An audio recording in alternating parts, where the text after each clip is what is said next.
I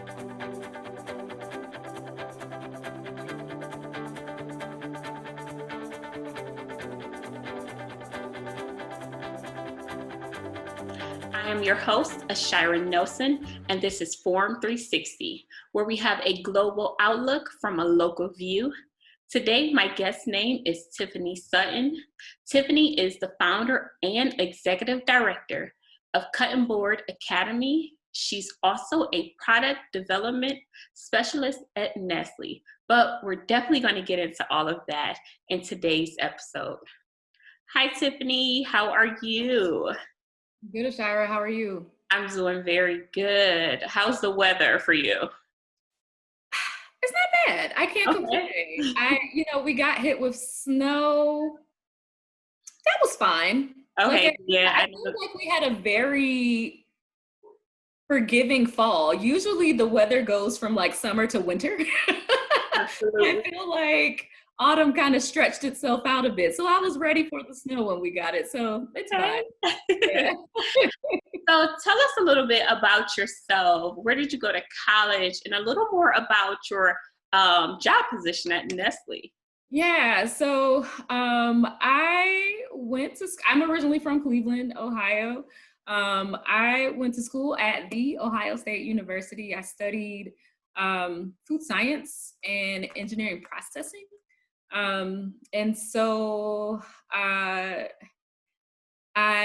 Upon graduation, I'll tell this story. So I actually started out as an industrial engineering major. And so I did a bunch of co-ops, internships while I was in school as an engineering major. And so I just had quite a few experiences that just showed that, oh my gosh, maybe this market isn't for me. And so I always, though, in the back of my mind, wanted to go to culinary school. Okay. And so I wasn't sure how I was doing that in undergrad, but I remember sharing that with my advisor and them telling me like, hey, have you thought about food science? And I had never heard of it in my life. And so, I got exposed to it. One of the best decisions I've ever made in my, as far as my career goes. And so, my first job out of school, I was a meat scientist at Oscar Mayer. So I had moved from Ohio to Madison, Wisconsin. And I was, working on hot dogs and cold cuts and understanding the processes and how that development works. And that's crazy. So how did you get that amazing. What's that? How did you get that position? I was getting ready to graduate, and in my mind, I had top 4 places I wanted to work, and Kraft Foods was one of them. So Oscar Mayer is a part of Kraft Foods. Mm-hmm. Yeah. So I just interviewed and got the job, and I started out in Madison, Wisconsin. And, I went from, not that Columbus, Ohio is like this huge city, but to go from Columbus, Ohio, a college town, to Madison, Wisconsin, it was sort of a culture shock. I'm sure. I can imagine. But it was a good one. I learned so much. I learned so much living there. And it's actually one of the cities I lived in that I miss. So shout out to Madison, Wisconsin. I miss it there. So what's one thing you missed about living there? Oh my gosh. So this city sits in between 2 lakes. And so it's just a beautiful scenic city. And it also had, I think it was 90 parks in the city. It was like, there were like so many parks in the city. And then also just, everyone was nice. Like, it was just, everyone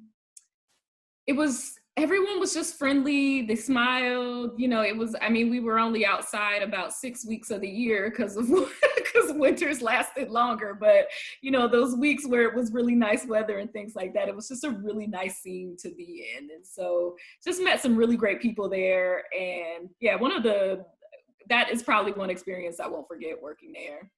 So, so you're from the Cleveland area. Exactly. I can only imagine the culture shock, like just being in such a different city, because I'm actually from Cleveland also. So I can understand how it probably compares. Yes. Yeah, it was That very, very sounds good. nothing like what we grew up in. No, not at all. No, at all, not at all. So just, adapt and meet good people, I think is the key. That is the key. Relationships are so important. I think as I reflect on that and I think about life now and I think about when I was younger, how important relationships are and building them and growing them and that kind of thing. So yeah, that's like half the battle when you're young and new in a new city. So So from there, did you go right to Nestle, or were there some other moves in between there? yeah, I went. So Oscar Mayer was an entity under Kraft. So, but what I ended up doing is I moved to Chicago because I wanted to go to culinary school. So I was in Madison, Wisconsin for a couple years as a meat scientist there. And then I had expressed a desire to want to go to a culinary school in Chicago, Kendall College. And so my management approved. And then I moved to Chicago, still with Kraft, but I worked under a different category. So I worked under the pizza category. So Okay. I did development for DiGiorno pizzas, California Pizza Kitchen pizzas, Tombstone, Jack. So a lot of frozen pizza development, work there. And so the way it worked for those couple of years is I would go into work during the day from maybe about 8 to 4, and then from 4 to 5:30, I'd sit on the freeway to Oh, yeah, get. Chicago. Oh, the traffic. Yeah. Wow. So I'd sit on the freeway for, whatever hours. And then, class would start at culinary school at about 6 p.m. So I would go from 6 to midnight, like 5 days a week for like 2 years. And I really enjoyed it. I get that same look from a lot of people. Whoa. Wow. Oh, yeah, but it was just so refreshing. And it was just such a, I really haven't talked about this in a while, like that experience, but that was such an amazing experience because it allowed me to see food in so many different ways, and that contributed so greatly to the creation of the Cutting Board Academy. It allowed me to see, for so long I have been looking at food in a lab, and there's nothing wrong with that directly, but I think when you can see it, growing out of the ground and creating it and using it in a different way, and you're using all these different techniques and skills in which to repurpose or recreate food. I love that. I love thinking about food in different ways and thinking about just things in general, how to do it differently than what we're comfortable with. So so I did that. And after that, I did, I stayed there and did Kraft salad dressings. I did mac and cheese. I did Philadelphia cream cheese, all kinds of projects there. So when you say you did, give us a kind of idea of what a typical day looks like on one of those projects? Yeah, gosh, it was no day is the same as a product developer. As a product developer, there's so many cogs to the wheel in terms of who you're communicating to, what it is you have to work on. And so, to give like an overview, if you have a concept, it's on you to develop iterations of what that concept could look like, right? So it could vary in flavor, texture, color, whatever we feel like might be appealing to the market or to people that are, that might be the target consumer. And so then that gets, narrowed down, and then you have to see if you can scale it up. So then you make your recipe or your formula, and you want to make sure that the ingredients you choose and that the processes you choose align with the factory that you're going to mass produce it in. So you spend a lot of time out there in, these small towns where the factories are, and making sure that they're comfortable with making hundreds of thousands of, units of it. And then you're working with quality, you're working with food safety and micro to make sure it's safe to eat, and making sure that it is in the right condition for the consumer. You're working with specs, spec managers. You're working with sensory scientists to, make sure that the bite is what it should be, and the color and the smell, and, all these different things. So no one day is ever the same. It's just, you've got this path and you're just pushing it as fast as you can along this path to get it into production and ultimately get it into the grocery store. So what prompted you to start Cutting Board Academy? I hear about all your great experience with Oscar Mayer and crafts. So what prompted that move? So I wanted to start the Cutting Board Academy mutually exclusive from my career as a food scientist. Mm-hmm. I learned so much in my role, and I was very much into science. I always loved science. I always loved math, and things around that. But once I started understanding product development and also understanding the culinary art forms, it actually drew the picture for me of what the consumer sees or what people see every day. And so the story I tell with how the Cutting Board Academy started was, I remember I had just finished launching a product with craft. And so typically what happens is if, when it launches, there's usually, when you walk through the grocery store, there's usually these end caps and big displays to show you like, hey, buy this is new, that kind of thing. And so my product that I developed was in like a setup like that. And so I remember taking a photo, and then I remember just kind of being a little at distance from it. I remember seeing someone, go up there and grab the product, and I'm like, sweet, somebody is buying my product that I developed. Uh-huh. And I don't know why I noticed this, and this is nothing against that consumer, but they didn't look at the label. They didn't read the label. And I don't know why in that moment that struck me, but it did. And so for a lot of us, especially when we're in the grocery store, we could be in a rush no matter what's going on. Typically the visuals are what tell the story, and that's what's going to convince us to buy something or not. And so when I noticed that, I was like, wow, people really, there are people who aren't aware, and I'm not saying that person wasn't aware of what was in her food, but there are a lot of people who just do that and hope for the best, when they buy their food. And so the Cutting Board Academy was put in place to provide that insight, that gap of information and education about food that people aren't necessarily privy to on a day-to-day basis, especially when they're in the grocery store. So growing up in Cleveland, I grew up lower income, lower middle class, that kind of thing. And so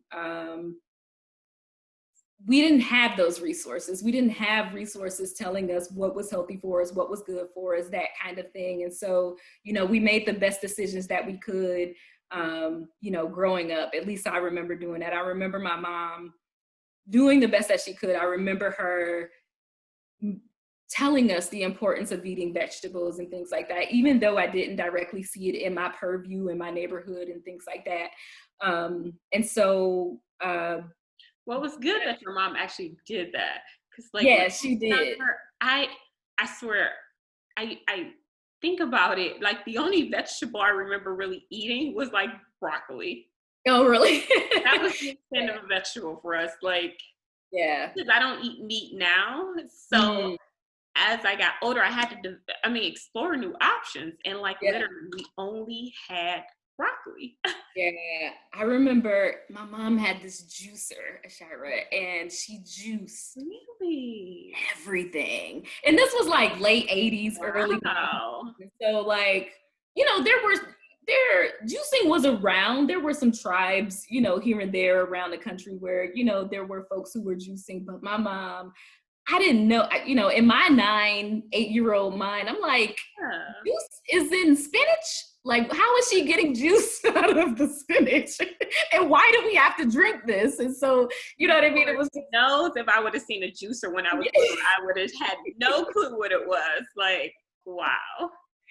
So yeah, so it was just like, you know, there was that foundation. And so ultimately I wanted to be that voice and allow this organization to be that voice. And I specifically purposed to bring it to Cleveland because we are in a hub of where there are tons of hospitals and hospitalizations. And so I don't know about you or the viewers, but I come from a background where there are many people in my family and in my surroundings who are dealing with chronic illnesses like diabetes and high blood pressure and kidney failure and heart disease and all that stuff that is related to your diet. And possibly just not knowing what's in your food and how it could be impacting your health. So absolutely. The Cutting Board Academy is in place for that reason, to give people that knowledge so that they can at least feel like they're making a sound and savvy decision for themselves and their family. So what kind of programs and services do you offer through the Cutting Board Academy? So one of our main programs, or what I would call our flagship program, is our food coaching program. And this is something, we've been around for 10 years, but this was one that we just kicked off back in 2019. So just early last year. And so what we are doing is partnering specifically with organizations for older adults who are dealing with chronic illnesses to help them to manage those chronic illnesses, specifically with food and diet. And so the example I would give as far as how we help is there are people who become hospitalized due to them finding out that they were diagnosed with high blood pressure or diabetes, right? And so for many people, that turns their whole world upside down. And they're trying to figure out, what do I eat now? What do I do now? Like, what kind of support do I have? And there are a lot of people who struggle with that sort of support. And so with that, what we do is we provide that support. So you go to the doctor, you know, I always talk about the proverbial white sheet of paper that people get, and it basically says, this is what you're eating now. Right? This is what you eat. Right. So you're no longer eating any of that stuff that you were eating, you know, before you were diagnosed. And so a lot of people, that is very traumatizing for a lot of people, right? And so what happens is, if you don't have the support you need to really follow that plan, you begin to board this revolving door in and out of the hospital, trying to manage and help you to figure out how best to manage the illness that you're dealing with. So the coaching, our food coaching program is there to help you and just say, okay, well, you know, this is your current state. We want to get you to this future state. How do we in between help to support you by giving you recipes and giving you ways in which you are familiar with how you traditionally eat to help you make that transition into making healthier choices. So we consist of a couple of chefs, actually 3 chefs. It's myself as the food literacy educator and advocate. We work with nutritionists. We also talk about wellness, just mental health and mental wellness, because what we are learning is that the choices we make are connected to our mental health. You know, there's a lot of tradition there in terms of, you know, how we view food. And many of us, when we're upset or happy or sad, sometimes we turn to food. And so at the end of the day, I would say all of the programming is about making sure that we provide this education that makes the individual accountable for the decisions that they make. And so with that information, it helps you to decide, am I gonna have this brownie today, or am I gonna make a salad today? And there's nothing wrong if you choose the brownie. Just know what's in it, know how it's going to impact you, and act accordingly, right? So it's not about you know, waving the finger and don't eat this and don't eat that, because people know good from bad foods. They know that. But where they want to know is, how does this impact me as an individual? And the food coaching program assists with that. We give that individual attention that people tend to need when they're in situations like that. So what about the target age? Is this just for adults or do you assist children also? So, what with the food coaching program specifically, that is for older adults. Okay. We do want to work on opening it up for younger people, like maybe old, like adults, but maybe not children. For the children, we have our Eat to Live program, and so with our Eat to Live program, it's a collection of workshops, short courses, culinary demonstrations that you pick a topic. We provide a workshop or a discussion around that topic, and typically it breaks out into a culinary demonstration that allows you to, what it does is allow us to apply what it is that we discuss in the form of food, right? So, I like to think about it like school. There's something about, when you're learning in a group setting and you're able to apply what it is that you're learning with your hands. I'm one of those folks that learn by doing and Yes. learn by using my hands and in that kind of way. And so that's what we like to do with a lot of the attendees of our programming. So, we've partnered with CMSD on numerous occasions. We are partnered with PNC Fairfax Connections, where we host their Families in the Kitchen programming pre-pandemic. How has it been since we've been in a pandemic with these different programs? We actually are adjusting. So with this week, actually earlier this week, we just had a virtual program with the PNC Fairfax Connections, and that went extremely well.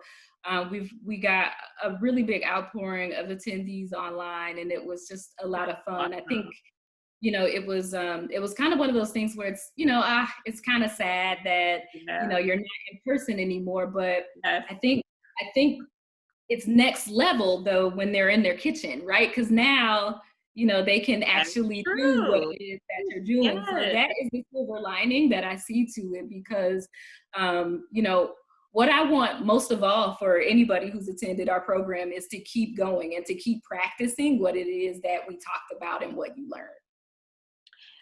I know you recently won a huge award, 40 Under 40 award. Yeah. Congratulations. I was Yes. a part of that class with you. That's actually Congratulations to you as well. How did that feel knowing that your work through the Cutting Board Academy gave you that honor to win such a huge award in the Cleveland and Akron area? Yeah, that's a good question. I'm just doing what I'm called to do. I'm just doing what I love. And I'm not a big, personally, I'm not a big fanfare person. I don't typically like a lot of attention. And so to just be someone who just loves what they do and, just have your head down and just working and just wanting to improve your community, that's what motivates me. And so to be noticed for that is very humbling, and it's nice. It's actually pretty nice. It's nice to be seen. It's nice to, for me, most importantly, bring about a light to what we do and to tell people and share with more people in the area about what we do. And so I hope that this honor allows us to make more friends along the way and to bring about more supporters of, food literacy and nutrition education along the way. So what's next for the Cutting Board Academy? We're going to keep pushing with the food coaching program. That is something that, I am so proud of that program. And I'm so proud of the lives that it has touched so far. And so we've got the partnerships.